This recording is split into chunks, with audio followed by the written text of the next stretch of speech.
Diascofoot, le miroir du football de la diaspora congolaise.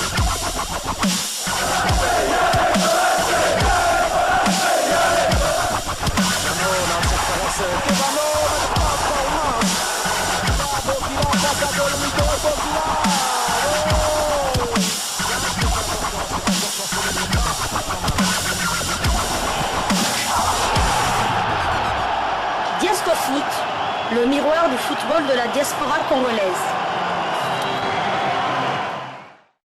En Coupe d'Allemagne, les VfB Stuttgart de Silas Vumpa Tompa a assuré l'essentiel face à la formation du Dynamo Dresden grâce à une victoire 1-0, un score étriqué, mais quand même le match était un peu serré parce que la formation du Dynamo Dresden avait du répondant, a vendu chèrement sa peau et l'attaquant congolais Silas Vumpa Tompa a été titularisé pour ses premiers matchs officiels de la saison, ponctué par une belle qualification pour le deuxième tour. La rencontre était pourtant très serrée, comme je l'ai dit, c'était vraiment très serré.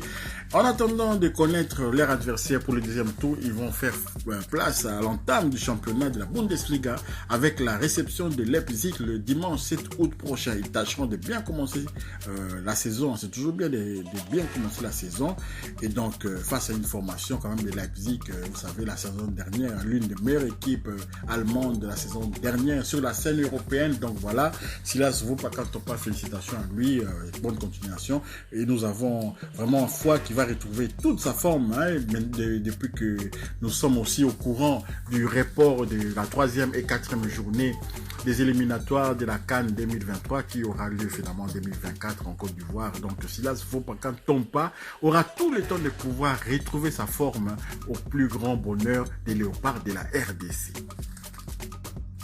Retour au Maroc, après la finale de la Coupe du Trône qui a vu la renaissance sportive de Berkane s'imposer face au Wydad Athletic Club de Casablanca. Notre compatriote, le coach Florent Ibenge Ikwangé, entretient le flou sur son avenir. Pourtant, déjà, on était presque certain de le retrouver au sein du club de Al Hilal du Soudan. Tout était prêt, mais là, partira pas, on ne sait pas. That is the question. Et Florent Ibenge, tout récent vainqueur de la Super Coupe, du Trône avec la renaissance sportive de Berkane, est annoncé partant de son poste d'entraîneur avec les Oranges depuis quelques jours. Des rumeurs sur un possible départ du technicien congolais circulent sur les réseaux sociaux. Vous êtes déjà bien au courant. Après le sacre face à Wydad mercredi soir, Sylvie Meya, journaliste de Top Congo et proche de l'ancien entraîneur de V Club, a confirmé qu'Ibenge disputait son dernier match en tant que coach principal de la renaissance sportive de Berkane. Il va quitter le club marocain et s'engager pour 3 saisons avec Al Hilal de Soudan. Peut-être était au courant, vous avez suivi peut-être cette émission-là, Sylvie Meya. Je vous laisse en capture un peu les propos tenus par Sylvie Meya, une capture que nous avons récoltée sur Twitter, donc voilà. Et finalement, Ibenge entretient le flou pour le principal intéressé, Florent Ibenge. Donc l'heure n'est pas aux grandes annonces. Après des remerciements aux fans de la renaissance de Berkane, Ibenge a répondu à la question sur son avenir sans vraiment laisser un indice clair. On parle beaucoup, mais à chaque jour suffit sa peine, a-t-il dit. Donc c'était dans la presse qu'il a dit cela. Aujourd'hui, mercredi, nous sommes contents, heureux. Nous irons en vacances et après on va préparer les recrutements de la renaissance sportive de Berkane. Puis on verra la suite. Il faudra attendre encore un peu avant de connaître la décision finale entre Berkane et son coach congolais. Mais là, on sait que peut-être Florent Ibenge est en train de faire mijoter un peu les Soudanais dans l'État, peut-être pour augmenter encore augmenter peut-être ses prétentions salariales, parce que vous savez maintenant avec cette coupe du trône qu'il a remportée, évidemment il pourrait aussi prétendre un salaire beaucoup plus élevé encore que ce qui était prévu. Bon, wait and see comme on dit, donc on va attendre, on va voir où cela va se terminer, comment cela va se terminer. Donc Florent Ibenge partant ou bien il va rester, peut-être qu'il va plonger à la renaissance sportive de Berkane, mais c'est tout le mal, c'est tous les biens que nous lui souhaitons, qu'il puisse poursuivre peut-être sa route avec la renaissance sportive de Berkane et peut-être produire d'autres Congolais, donner l'occasion à d'autres Congolais de soulever des trophées sur le continent africain et pourquoi pas dans le championnat comme un championnat Botola, le championnat marocain. Un petit tour en Tanzanie, pour prendre des nouvelles de nos compatriotes qui évoluent à Young Africans, notamment Yannick Bangala Litombo ainsi que Juma Shabani Wadol. Et ces deux joueurs ont vu leur contrat être solidifié, blindé par cette formation de Young Africans, élu meilleur joueur de la dernière saison tanzanienne. Yannick Bangala Litombo a, comme son compatriote Juma Shabani Wadol, prolongé son engagement avec les football clubs Young Africans. Les deux léopards poursuivront leur aventure avec cette formation tanzanienne. Tous deux arrivés en 2021, les deux anciens joueurs de l'ASV Club de Kinshasa ont étendu leur contrat d'une année de plus. Ils seront Mwanachi jusqu'en juin 2024.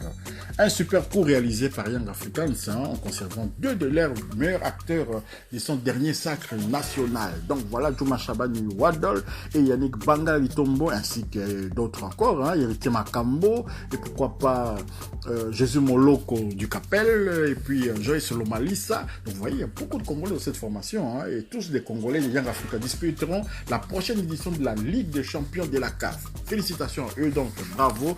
On aime bien que les joueurs puissent être sereins dans leur tête avec des contrats renouvelés comme ça, une prolongation des contrats jusqu'en 2024. C'est tous les biens qu'on pouvait souhaiter pour nos deux internationaux. Quelques brèves pour terminer ce nouveau numéro de Diasco Foot. Nous allons aller du côté du Sporting Braga qui a battu le Celta de Vigo 2-1. Sporting Braga, un club portugais qui bat le Celta de Vigo 2-1. Simon Banza a marqué à la 23e minute de jeu. Simon Banza a été titulaire pour cette rencontre. Voilà, nous souhaitons vraiment que Simon Banza puisse très vite devenir léopard, qu'il devienne léopard, qu'on en finisse, parce que c'est un jeune qui a plein d'avenir, un joueur qui a confirmé quand même, qui est en train de peut-être déjà de confirmer c'est tous les biens qu'il avait produit la saison dernière à Famalicão et maintenant il est au Sporting de Braga. C'est dommage qu'il n'a vraiment pas eu beaucoup de chance dans la formation du Racing Club de Lens. Donc voilà, Simon Banza a marqué contre le Celta de Vigo, c'est une bonne chose. Alors, allons maintenant au Championship. La première journée de la Championship, Huddersfield a été battu 0-1 par Burnley. Burnley, le club de Samuel Bastien, et qui aurait pu aussi être le club de Jackson Moulekassi, n'avait pas signé au sein de Beşiktaş Istanbul. Donc Samuel Bastien était titulaire pour cette rencontre. Il est sorti à la 70e minute de jeu. Samuel Bastien et Burnley en Champions League. Donc voici leur temps de jeu, 70 minutes et une passe décisive sur 90 minutes possibles. Un match joué sur un match possible. C'est la première journée bien évidemment. Le prochain match de Burnley en Championship, c'est la deuxième journée. Ils seront opposés au Luton Town. Luton Town, c'est le club il y a un compatriote congolais qui joue là-bas aussi. Et voilà, j'ai oublié son nom. Ça reviendra peut-être plus tard dans cette émission. Et donc, leur prochain match, c'est contre Luton Town. C'est samedi le 6 août 2022, 15h heure de Kinshasa, 16h heure de Lubumbashi. Et donc voilà, c'est dommage, les noms m'échappent là, mais ça va revenir seulement au cours de cette émission. Avant que je puisse conclure cette émission, je vous donnerai les noms de ces joueurs-là. Donc on poursuit toujours les brèves. Nous avons eu encore des matchs amicaux, encore des pré-saisons, toujours Las Palmas, club espagnol, a partagé 2 buts partout contre Al Nassr. Et Omenouk Mfoulou était titulaire pour cette rencontre-là. Donc il évolue au sein de la formation de Las Palmas. Et donc félicitations à lui. Mais bon, ce sont les matchs de préparation d'avant-saison. Nous sommes arrivés à la fin des Diasco Foot, mais nous allons terminer par les impressions de Samuel Bastien après cette victoire 0-1 sur le terrain de Huddersfield. Victoire de Burnley, son nouveau club, coaché par les coachs Vincent Kompany. Vous avez vu le football, pour ceux qui ont suivi ce match de football, c'était pas loin de Manchester City et le style de jeu, on comprend bien parce que Monsieur Vince le Prince, donc Vincent Kompany, il vient de Manchester City et déjà au sein de la formation des Belges d'Anderlecht, on avait quand même vu un semblant de football chatoyant comme ça qui nous rappelait un peu les jeux produits par Manchester City. Donc Samuel Bastien a réagi. Samuel Bastien Binda, le milieu défensif international congolais, a été titularisé pour cette première rencontre. On dirait qu'il a les faveurs du coach Vincent Kompany et c'est une bonne chose pour les Léopards de RDC. C'était toujours pas le cas. C'était pas régulièrement les cas au Standard de Liège. Vraiment, c'est dommage cette formation du Standard de Liège. Vous savez ce qu'ils avaient fait à Jackson Muleka la saison dernière. C'est vraiment lamentable. Donc, il a réagi. Pour lui, il a dit que c'était la meilleure des façons de démarrer la saison. Et c'est ici que tout commence. Donc, nous commençons par cette victoire. Et espérons que la suite sera vraiment de même à l'eau. Que ce sera vraiment une bonne saison pour cette formation de Burnley qu'on n'aimerait pas voir plonger en Champions League, en Championship, dans l'antichambre de l'élite quand même du football anglais.